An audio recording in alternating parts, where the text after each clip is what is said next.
Hey everyone, CWD Music Reviews here. I'm CWD and this is going to be a music review of the new Weezer album, the White Album. Weezer are a power pop, alternative rock, pop rock band that have been around since the 90s, and this is their latest full-length album. I've been a big fan of Weezer to a certain degree. I really enjoy their sound, especially with the albums, the Blue Album, which was their debut, and Pinkerton. There's this general consensus that around Make Believe they pretty much fell off, but I don't think they fell off like that bad. In my opinion, I don't think Weezer ever put out like a horrible album. Ratitude pushed it, but not really a horrible album per se. It's just that when you put out two classic albums that really were landmarks for the 90s, it kinda gets hard to follow that up. And I think as of late, they've been trying to regain that momentum. As of Hurley and onward, we've been telling ourselves, or at least I think the general consensus is, or at least should be, that Hurley was their best album in a long time. But then they dropped Everything Will Be Alright in the End, and we've told ourselves, okay, never mind, that was the best album they put out in a long time. But then I think we're having to reevaluate that again, or at least we should, with this new self-titled album called The White Album. What makes this album unique? Let's start with the singles, since the singles encapsulate pretty much half of this album, since it's about 10 tracks, 35 minutes in length. Then there's 5 singles, so there you go. I didn't really listen to Thank God for Girlz when it first came out as a single. It just seemed like a one-off Weezer single that I wasn't really that interested in. But then they dropped another supposedly one-off Weezer single called Do You Want to Get High, and I listened to that first. Really good track. I think it's their most Pinkerton sounding song in a while. You got like this really raw production style going on with like these really kind of dirty and borderline druggy riffage and overall playing. Rivers Cuomo himself singing about, I guess, this allegorical encounter with drugs and this kind of affection or love of some kind. And the description is like really intriguing as he's talking about inhaling this stuff and how he's never going to get tired of it. The chorus is like really dark and really weary-ish, probably my favorite of the singles. So when I heard that song, I then listened to Thank God for Girlz, and yeah, that was a really good track as well. This piano groove hanging in the background, it's got a kind of a building pop rock vibe, and the chorus is like anthemic and like really infectiously catchy as fuck. Thank God for Girlz! And it's a song about like sexuality. Rivers seems to talk about being like captivated by the thought of a woman or someone that he wishes was his but isn't, but regardless it's like a gnawing thought and desire that he can't seem to obtain. And he links this reason back to like the days of Adam and Eve, where Adam was just perfectly fine until God came and like took one of his ribs and pretty much sent out his other half, Eve, and filled him with like loneliness when he was perfectly content before. It's really sarcastic and borderline satirical what he did on this track. So interest started peaking. This was before they said they were going to drop an album called The White Album. I was thinking that these were just going to be one-off singles and they were going to put out an album like long after the singles came out. But there was going to be a new Weezer album, and it was going to be called The White Album. This was followed by the release of another single called King of the World. Really cool and really like dynamic pop rock tune there. Rivers singing not really anything deep per se. He's like having all these observations about all this bad shit going on. All these movie stars divorcing.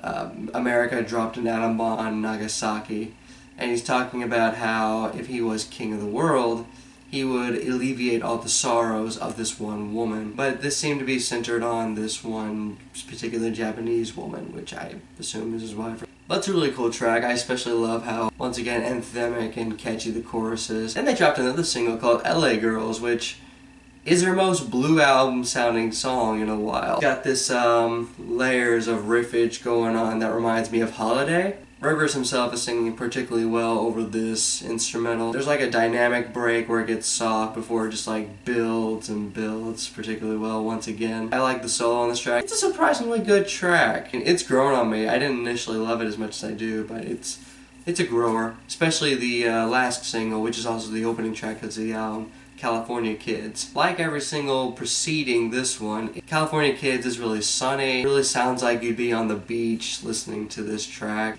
It's got kind of a Beach Boys vibe to it with these vocals that come up like on the chorus. There's a catchy hook to this one as well. It's gonna be alright. It's my least favorite of the singles, but it's grown on me in greater context, and the album serves as a really solid opener. So that's the singles. What about the deep cuts? I like the singles a little more, but these deep cuts are particularly cool as well. The track following California Kids, Wind in Our Sails, once again a really infectious hook. We got the wind in our sails! I like this piano line driving in the background. It's mid-paced. Rivers pretty much talking about how him and this woman together are going to really make it particularly well. All the while he's talking about how they got the wind in their sails. All these like descriptions of like all these nautical stuff, maritime themes and motifs, cumulus clouds in the air as if they're about to reach land, a bunch of other stuff. It's really descriptive and really intriguing what it does on this track. Then we get the track Girl, We Got a Good Thing, which is their most Beach Boys and maybe even borderline Beatles sounding that they've sounded, which makes sense since they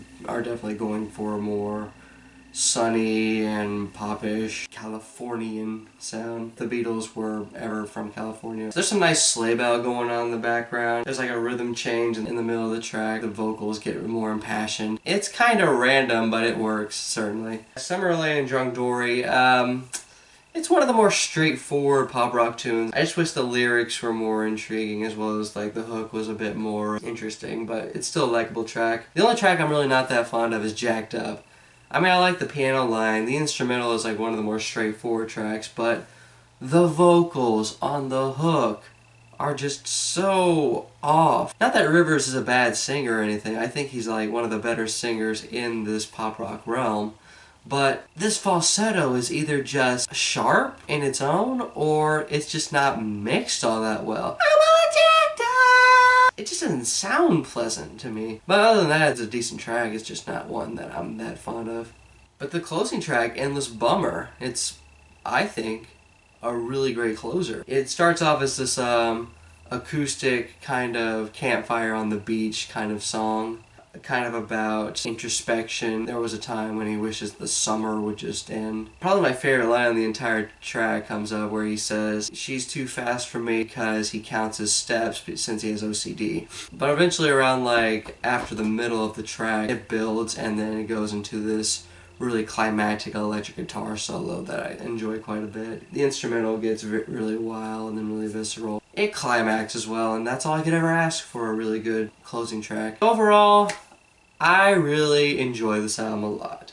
At first, when I listened to this album, I thought, okay, yeah, it's a solid release. It's not amazing, but given like the brevity of this album, given like how solidly written like all these tracks are, even Jacked Up, I can't help but think that this album is the true return to form for Weezer if they're going to keep this momentum up. This isn't as great as the Blue Album or Pinkerton, certainly not. I'm convinced that Weezer are never going to put out an album as great as those records, but I think if they do continue this momentum of really good albums, then maybe they will get to that point once again, which I'm pretty excited for. While this isn't like a fantastic album, this is still really good and really something I plan on returning to quite often. And it really gives me a lot of optimism for the future of Weezer. This album is a plus 2.3 out of plus 3.